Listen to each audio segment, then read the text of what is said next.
Bien. Entonces, al igual que en la cadera, el hombro también se puede luxar, ¿sí? Entonces, ¿cuándo luxamos el hombro? ¿Sí? De hecho, si nosotros correlacionamos todas las luxaciones, el hombro es la articulación más inestable, es la que más se luxa, ¿sí? Entonces, en su práctica debió haber, ¿no es cierto?, por lo menos, ¿no es cierto?, un luxado de hombro, ¿no es cierto?, porque es bastante frecuente, ¿sí? ¿Cómo se luxa el hombro? El hombro se luxa generalmente por una caída con el brazo en abducción y rotación externa, ¿sí? Ese es el mecanismo traumático más importante, ¿sí? Entonces estamos hablando de un eje sobre todo de rotación externa, ¿sí? Entonces la persona que está corriendo se tropieza, pone el talón de la mano en el piso y por inercia el cuerpo se le va hacia adelante, entonces hace un eje de rotación y luxa el hombro, ¿sí? Ese es el mecanismo más corriente. Puede darse también, ¿no es cierto?, uno está yendo en el bus agarrado del pasamanos, frena el bus, ¿no es cierto?, y uno se va hacia adelante, entonces también hace una rotación externa brusca y puede luxar el hombro, ¿sí? Entonces, si yo hago rotación externa, entonces la cabeza humeral va a saltar hacia adelante, ¿sí? 96% de las luxaciones del hombro son luxaciones anteriores, ¿sí? Entonces, cuando eso sucede, la cabeza ocupa, ¿no es cierto?, el surco delto pectoral y el hombro inmediatamente se torna plano, ¿sí? ¿Cómo se llama ese signo? Es el signo de la charretera, ¿sí? Entonces viene, ¿no es cierto?, el paciente con un signo de la charretera positiva, ¿sí? Entonces, de solo ver, ¿no es cierto?, al paciente, ya ustedes también tienen el diagnóstico. Entonces vean que las luxaciones son muy evidentes, ¿no es cierto?, y solamente de examinar, ¿no es cierto?, en inspección podemos darnos cuenta, ¿sí? ¿Cuál es el daño más importante que puede suceder cuando se luxa el hombro? Que se dañe el nervio circunflejo, ¿sí? Entonces, por eso, la medida semiológica más importante en ese momento es buscar la sensibilidad de la cara lateral del hombro, ¿ok? Para que se luxe en posterior, entonces el mecanismo tiene que ser inverso, ¿sí? Entonces, ¿cómo se luxaba en anterior? Por rotación externa, fundamentalmente, ¿no es cierto? Entonces, para luxar en posterior, yo tengo que hacer rotación interna brusca, ¿sí? Entonces, los traumas en rotación interna son raros, por eso las luxaciones posteriores son el 4%, ¿sí? Entonces, no es frecuente, ¿no es cierto?, que se luxe, ¿no es cierto?, en posterior. ¿Cuándo hago una luxación posterior? Cuando el paciente, ¿no es cierto?, le hace un shock eléctrico. Entonces, ¿qué hace?, ¿no es cierto? Entonces, el shock eléctrico hace rotación interna brusca, entonces luxa en posterior. O cuando hace una convulsión tetánica. Entonces, cuando hace una convulsión tetánica, entonces hace rotación interna y luxa, ¿no es cierto?, el hombro en posterior. ¿Ok? Entonces, cuando se luxaba en anterior, entonces, como no tenemos mucho tejido en la cara anterior, fácilmente la cabeza se desplaza y ocupa el surco delto pectoral. En cambio, los desplazamientos posteriores tenemos mucha masa muscular en posterior. Entonces, la cabeza salta en posterior, ¿no es cierto?, pero mantiene más o menos su posición. Cuando ustedes toman una radiografía frontal, tiene la apariencia de ser normal, ¿ya? Entonces, si me preguntan, ¿no es cierto?, tengo un paciente joven, ¿no es cierto?, electricista, ¿no es cierto?, que metió el dedo, ¿no es cierto?, al enchufe, le provoca un shock eléctrico, ¿no es cierto?, y te lo traen, ¿no es cierto?, con el brazo bloqueado en rotación interna y aducción, ¿sí? Entonces, ¿en qué vamos a sospechar? Le tomamos una radiografía frontal y es normal, ¿sí? Entonces seguimos sospechando, ¿no es cierto?, en una luxación posterior del hombro. ¿Ok? Bien.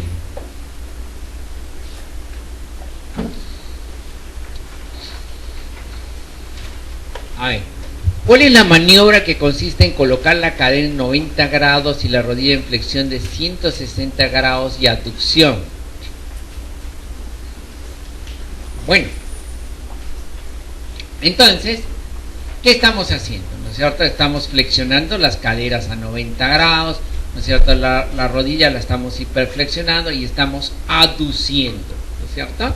Entonces dijimos, si hacíamos abducción era el ortolani, ¿no es cierto? Y si hacíamos aducción era el Barlow, ¿no es cierto? Entonces esa va a ser, ¿no es cierto?, la maniobra de Barlow, ¿sí?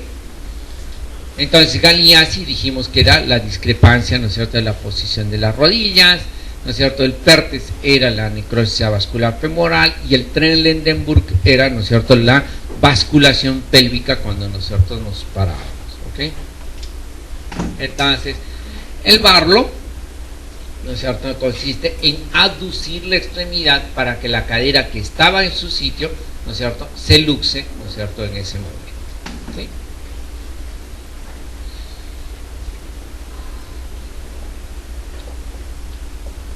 Bien.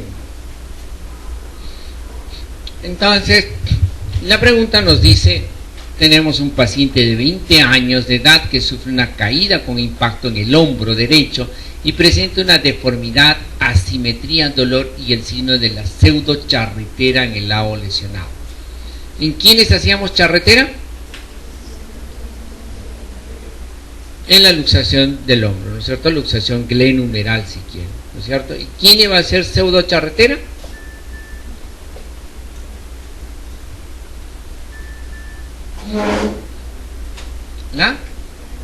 La acromioclavicular, ahí está, ¿no es cierto?, Laura.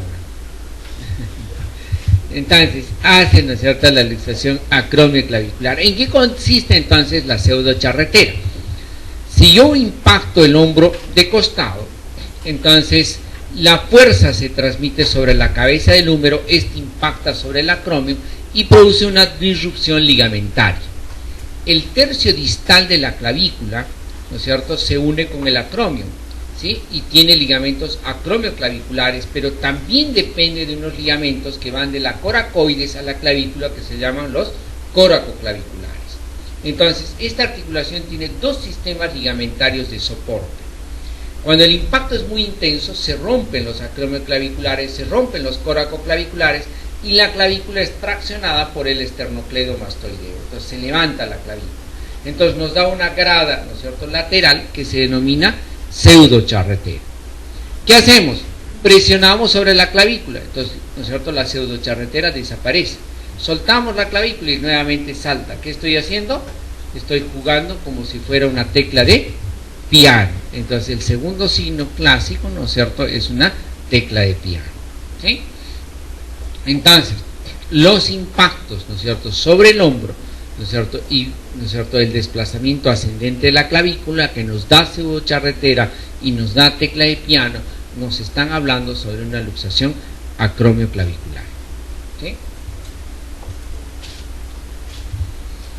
Entonces ahí, por ejemplo, están reduciendo, ¿no es cierto?, la luxación acromioclavicular, desaparece en ese momento obviamente la pseudocharretera, sacan el dedo y la clavícula nuevamente salta, ¿no es cierto?, de su posición.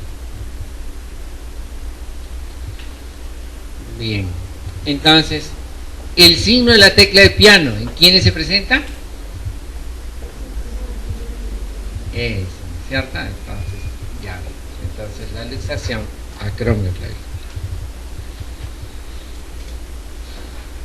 Entonces, ahora nos cuestionan de cuál de las luxaciones, ¿no es cierto?, es la más frecuente en el adulto a nivel de la cadera, ¿sí? Dijimos en el hombro, el 95-96% de las luxaciones eran anterior, ¿no es cierto?, y las luxaciones posteriores eran rarísimas, ¿sí? En el codo, más del 50% de las luxaciones son posteriores.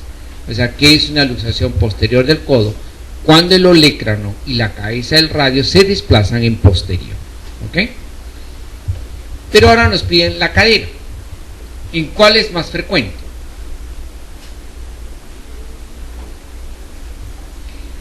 No.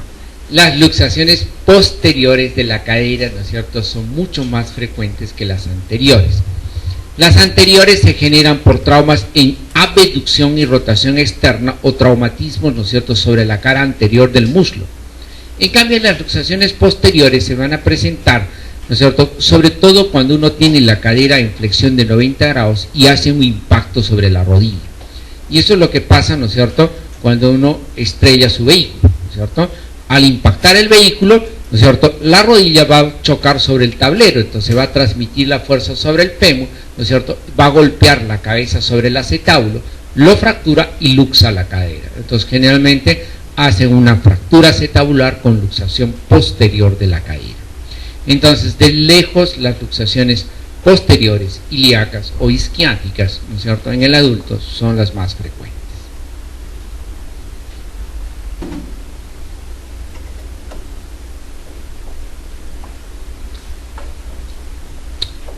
Bien, la clavícula es parte de la cintura escapular, ¿sí?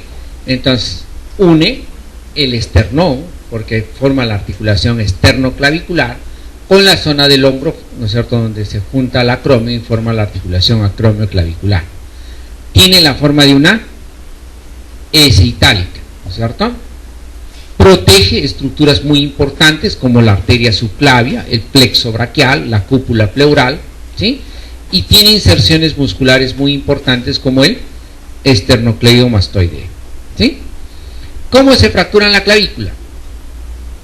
Igual, ¿no es cierto? ¿Qué grupo etario es el que hace fracturas de clavícula? Los niños, ¿no es cierto?, y los jóvenes, ¿no es cierto? El niño y el joven, ¿no es cierto?, con mucha facilidad hacen fracturas de clavícula. ¿Cómo se generan las fracturas de clavícula? Impactos en el hombro o caídas con el brazo en abducción. Entonces son traumas indirectos. La fuerza se transmite a través del hombro y la zona más débil de la clavícula es, ¿no es cierto?, donde tiene la curvatura. Por lo tanto, 75% de las fracturas de la clavícula se van a localizar en su tercio medio. ¿Qué hace el esternocleidomastoideo? Jala la clavícula o el fragmento proximal hacia arriba y el peso del hombro, ¿no es cierto?, tira la clavícula hacia abajo, ¿no es cierto? Entonces nos genera una fractura desplazada, ¿sí? Entonces, si estamos frente a una fractura desplazada, en general las fracturas diafisiarias, ¿no es cierto?, muchas veces solamente buscamos alinearlas, o sea, que mantengan el eje anatómico de la extremidad. No necesitan reducciones perfectas. Entonces, y eso pasa en la clavícula. Cuando se fractura en el tercio medio, buscamos alinearla.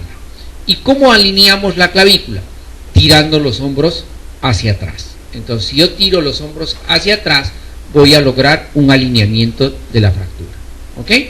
Para eso se diseñó el vendaje en 8, ¿no es cierto? ¿Qué hace el vendaje en 8? ¿Cuál es la función del vendaje en 8? Tener los hombros tirados hacia atrás. Entonces, ¿cómo se hace? ¿No es cierto? Un cruce en la espalda, ¿no es cierto?, y adelante a través de los huecos axilares. Entonces, el objetivo es mantener el hombro hacia atrás. Lo puedo hacer también con un corrector postural. Hace lo mismo que el vendaje en 8, ¿sí? Para ver, ¿ok? Entonces, acá me cuestionan, ¿no es cierto?, si mi fractura no está desplazada, ¿qué le voy a hacer? ¿Necesito ponerle un vendaje en 8? No, porque el vendaje en 8, ¿no es cierto?, sirve para reducir la fractura, ¿no es cierto?, para mantener el hombro tirado hacia atrás y mantener la reducción, ¿sí? Entonces, ¿con qué lo vamos a inmovilizar? Una fractura no desplazada de la clavícula. Con un cabestrillo. Entonces, en los niños que hacen fracturas incompletas en tallo verde, ¿no es cierto?, o en el adulto que hace fracturas no desplazadas, es suficiente, ¿no es cierto?, la utilización de un cabestrillo simple como método de inmovilización.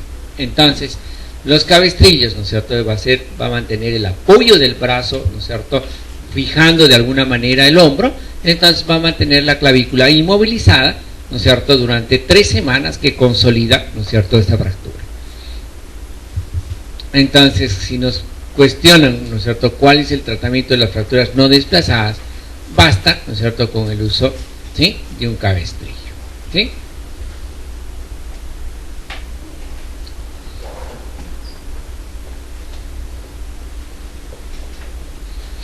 Ahora nos cuestionan sobre qué estructura neurológica se lesiona en las fracturas del tercio medio del húmero.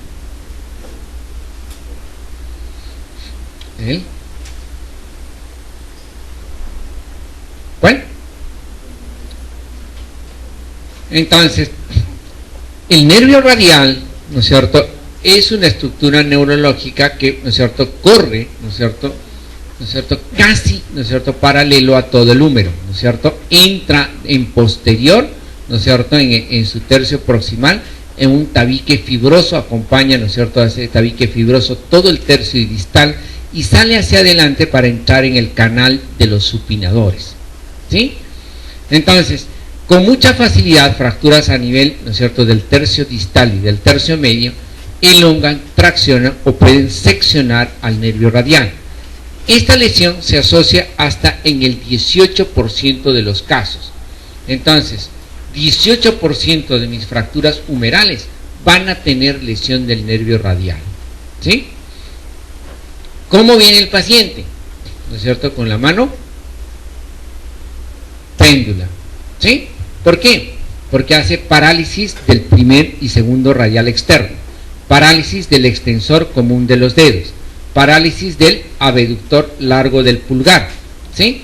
Y, ¿no es cierto?, anestesia en el dorso de los 3 primeros dedos, ¿sí? Entonces, esas son las características clínicas, ¿no es cierto?, de un paciente que hace una lesión del nervio radial, ¿sí? Entonces, siempre que evaluamos un paciente, ¿no es cierto?, que venga con una lesión de una fractura humeral, entonces el diagnóstico clínico más importante, ¿no es cierto?, va a ser la evaluación de la posibilidad de que el nervio radial esté dañado.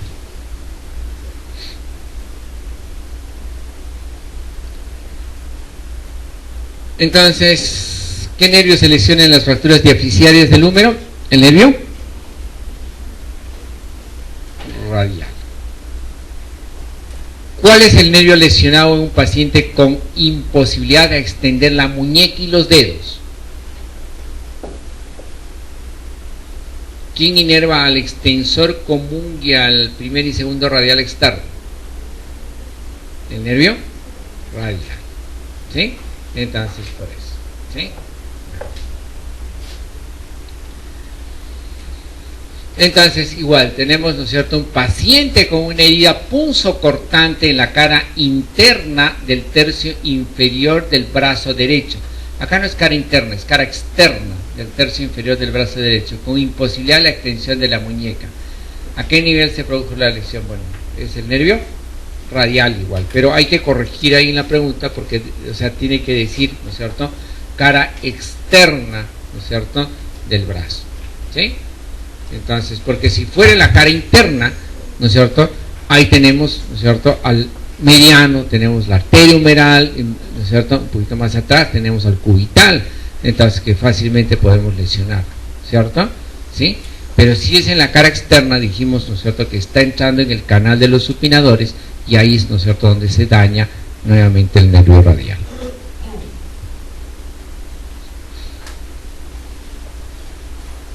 Bien.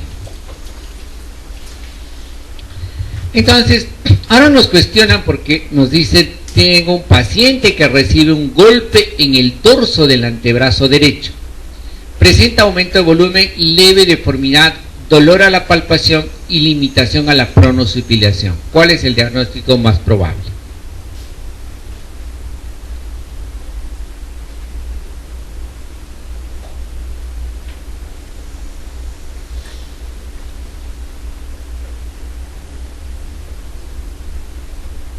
Diagnóstico.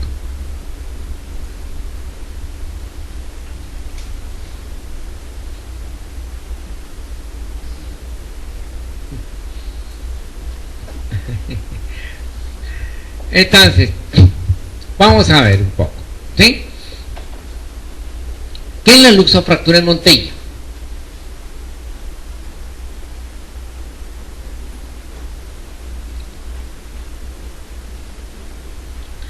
Cuando se genera un trauma importante en el antebrazo, ¿no es cierto?, eventualmente uno de los huesos suele fracturarse y el otro puede luxarse, ¿sí?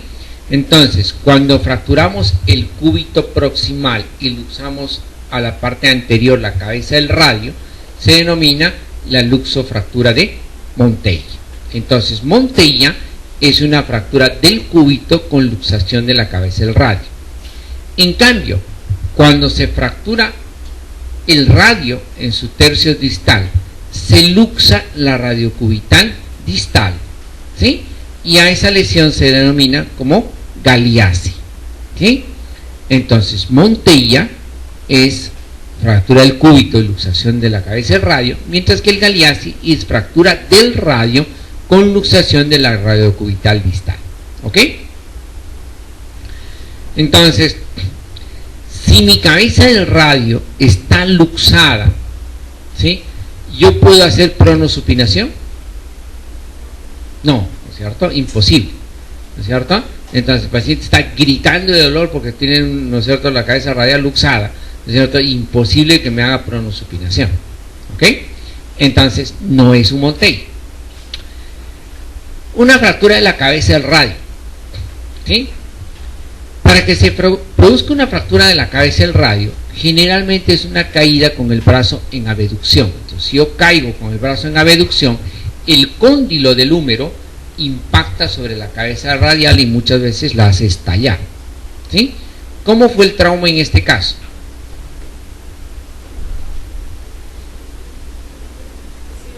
Un golpe sobre el dorso. Entonces, si yo golpeo el dorso, difícilmente que fracture la cabeza del radio, ¿sí?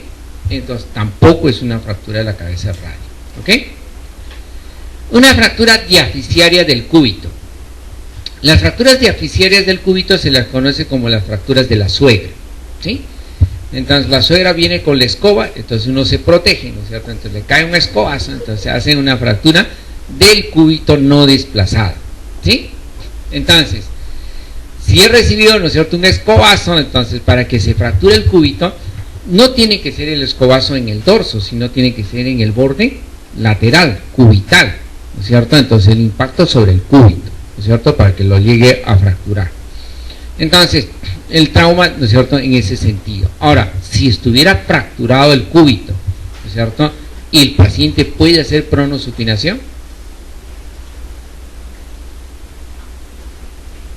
difícil, ¿no es cierto? Sí, porque está roto, ¿no es cierto?, el hueso, entonces el paciente está con dolor, entonces difícilmente quiere mover, ¿no es cierto?, la muñeca, entonces tampoco va a ser, ¿no es cierto?, una fractura del cúbito. Una contusión del antebrazo. ¿Puede ser? No puede ser.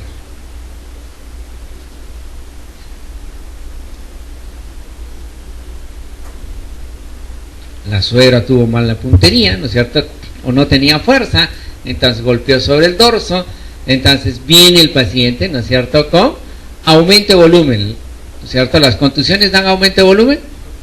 Sí, ¿no es cierto?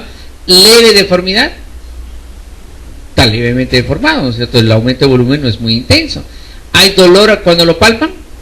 Sí. Si hacen pronosupinación, puede estar limitada por el dolor, ¿sí?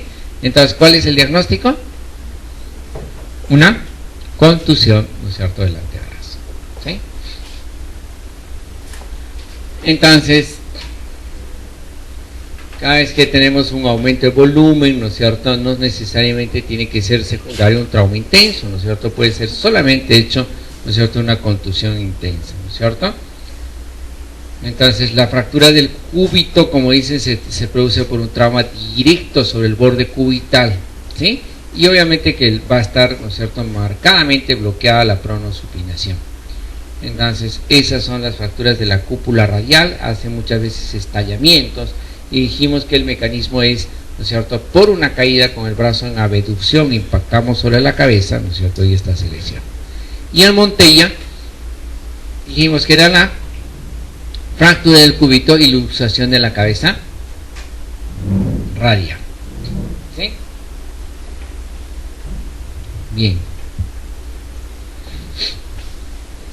La complicación más temida en una fractura supracondílea del codo en los niños, ¿cuál es?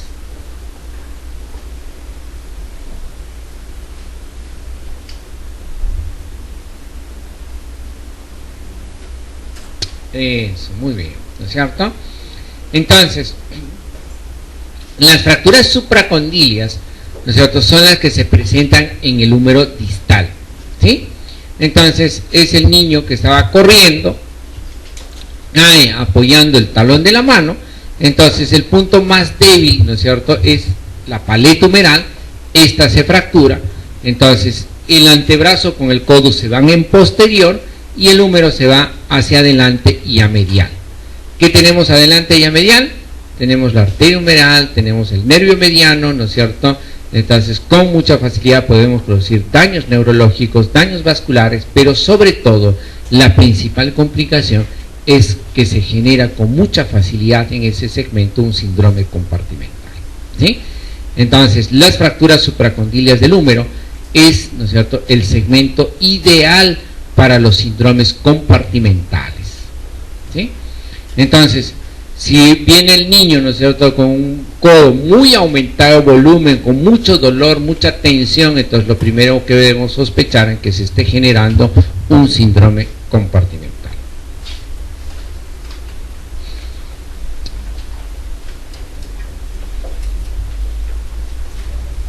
Bien. ¿En qué hueso del miembro superior es más frecuente las fracturas?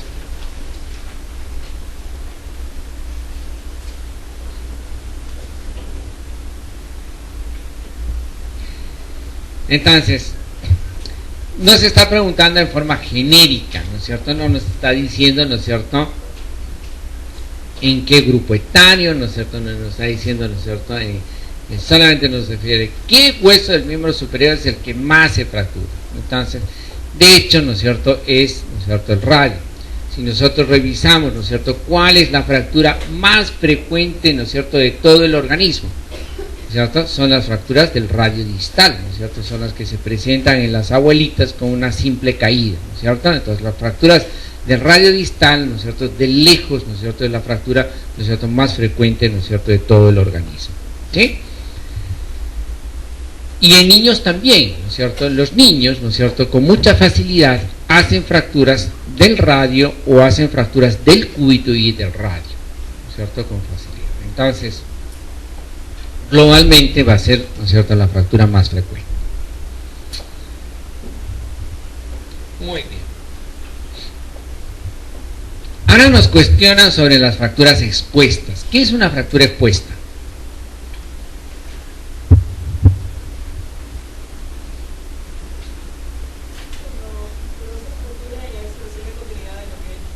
Eso, muy bien, ¿verdad?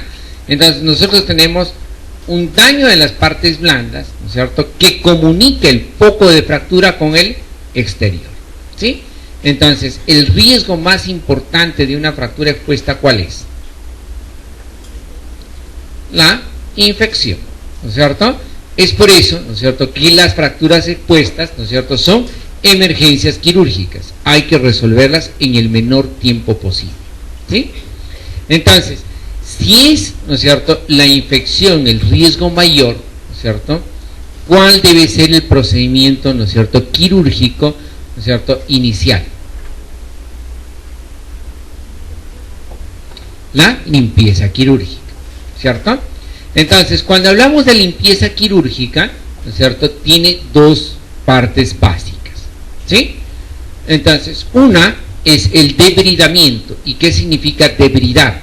Es retirar todo tejido desvitalizado, ¿no es cierto? Si hay piel magullada, hay que botarla. Si hay fascia dañada, hay que botarla. Si hay músculo que ustedes lo pellizcan, no se contrae, lo cortan, no sangra, es músculo muerto, hay que botarlo, ¿sí?